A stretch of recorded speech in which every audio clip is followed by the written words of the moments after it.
أعوذ بالله من الشيطان اللعين الرجيم بسم الله الرحمن الرحيم اللهم صل على محمد وآل محمد إمام والمهديين وسلم تسليما كثيرا. There is no power nor strength except through Allah, and all praise is due to Allah for His blessings and for His trials and tribulations. Brothers and sisters, we gather here tonight in mourning the master of martyrs, Imam Hussein alayhi salam.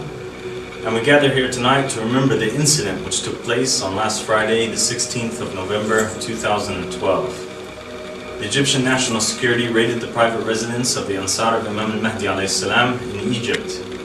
Even though no charges were pressed against this peaceful group, the Egyptian media began to lie and call us terrorists and extremists and said we were responsible for the killing of the border guards on the Egyptian border of Rafah. And we had links to Al-Qaeda, is what they wrote about us, and that we planned the assassination of the Egyptian President Mohammed Morsi. We are a peaceful group who do not care about politics, nor have we had anything ever to do with politics. We have never carried any weapons, nor have we ever plotted any crime. We never did anything here except study together, eat together, talk together, and make YouTube videos. Be open and broadcast to anybody who is curious about what we were doing, what we believe in, and what we are saying. We never posed a threat to anyone, yet we were attacked simply because of our beliefs.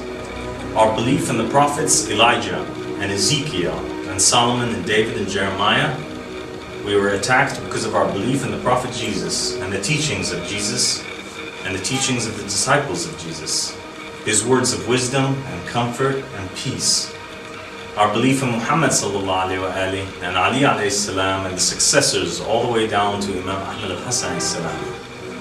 The Egyptian media and police just want to eliminate us. And we say to them, don't scare the poor Ansar with your media lies and fabrications and badges and vehicles or anything.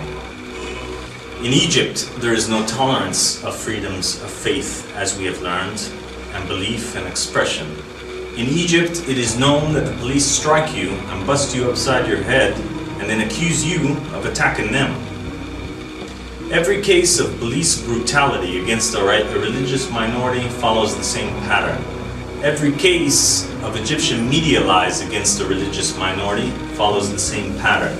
They attack you, they bust you all up upside your mouth, and then they take you to court and charge you with terrorism and assault. What kind of democracy is that? What kind of freedom is that? What kind of social or political system is that when a religious minority has no voice in court or in the press? He has nothing on his side other than what the lying media gives him. My brothers and sisters, we have to put a stop to this. Because it will never stop until we stop it ourselves. And this is why we're speaking out tonight.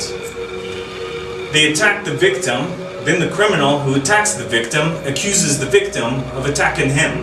This is Egyptian justice. This is Egyptian democracy. And for those of you who are familiar with it, you know that Egyptian democracy is hypocrisy.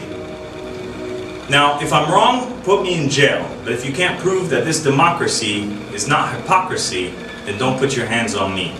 And how much more hypocrisy is it that Egyptians are allowed to fly to Germany and America and Britain and Trinidad and Spain and France and Sweden and Pakistan and all over the world and set up Sunni and Salafi and Wahhabi mosques and centers and spread their beliefs on the street freely. But when a group of Germans and Americans and British and Trinidadians and Spaniards and French and Swedish and Pakistanis decide to meet in a private residence here in Egypt and worship without spreading anything on the street, they get raided. I've said it and I say it again. If you want us out of your country, Egypt, then get your Egyptians out of ours. Get your Egyptians out of America. Get your Egyptians out of Germany. Get your Egyptians out of France and Spain and Trinidad and Sweden and Pakistan and Algeria and Tunisia and Serbia and every other country where Egyptians have been left to worship freely and establish mosques. Give those Sunni mosques there to us. Give those Sunni mosques there to us. If you don't want us here, we'll fly back there. Give those mosques to us that belong to the Egyptians over there.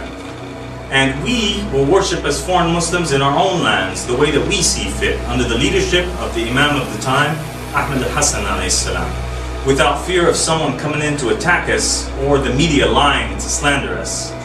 And your Egyptians can go home or can come home and worship here with you.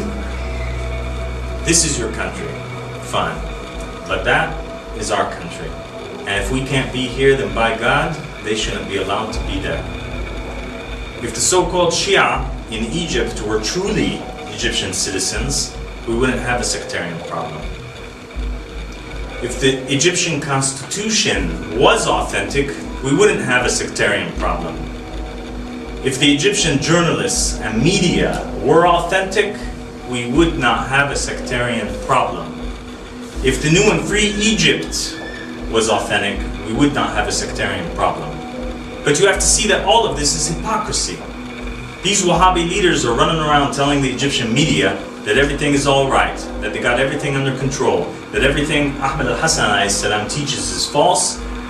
But I'm telling you, Ahmed al-Hassan alayhi salam said these things would come to pass, and now these things are coming to pass. Now these same Salafi leaders are running around here talking about there's about to be a sectarian explosion. Yes, there is going to be a sectarian explosion. And a sectarian explosion is more dangerous than an atomic explosion, because religious minorities are dissatisfied. They're dissatisfied not only with the Egyptian media, but with these Uncle Tom Salafi leaders running around trying to pose as spokespeople for you and I. Just like you have a powder keg. When you have a powder keg and there's too many sparks around it, the thing's going to explode. And if the thing that's going to explode is sitting inside of the house, then the house is going to be destroyed. I said the house is going to be destroyed. So the only thing reasonable to you and I, and what I'm trying to tell these Salafis and Wahhabis and the unjust media in Egypt is fine. Get this powder keg out of your house. Let the Shia people and other minorities separate from the house. Let the foreign Shia have their own house. Let the Shia go back to their own land, go back to their own property, back in their own countries. Give us back those mosques that you built in our countries, and we will leave you.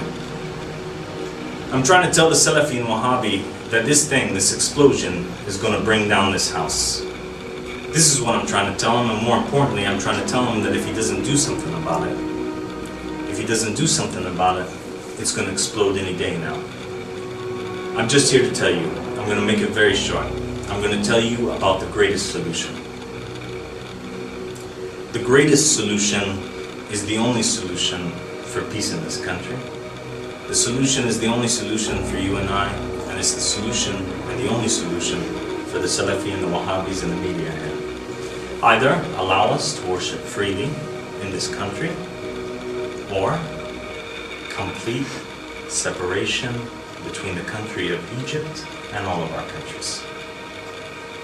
It's the only solution. And we don't want to see this complete separation, and neither do you. But we want our freedoms in this country, as you were given freedoms in our country. And you were given more than enough freedoms in our countries. The Egyptian Shia here want their freedoms to believe and practice their beliefs without fear.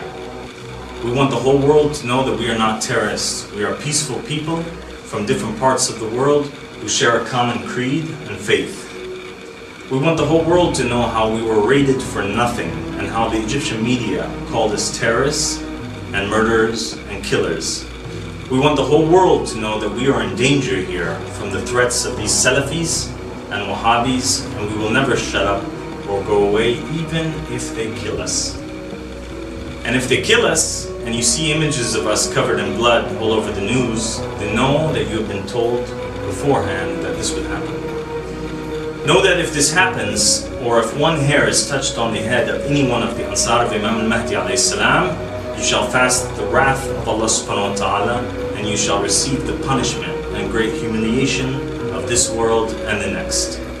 You will be shamed in front of the world media if you try and shame us with your media, and we will not stop spreading this message. In fact, our brothers and sisters across the globe will continue to contact news sources and channels and stations until we are given our freedom. Don't take millions of dollars, rather billions of dollars in aid from the United States of America and Europe and claim you believe in freedoms of all human beings and then attack American and British citizens for practicing their rights in your country. Don't build your mosques and your centers in our countries unless we can build them in yours. These Salafis and Wahhabis in lying Egyptian media want a story. And I say, yeah, they want a story. And that's why I think we should give them a story. We should give them an international story. And let that story be titled, Foreign Muslims Want Egyptian, Salafi and Wahhabi mosques in their countries shut down.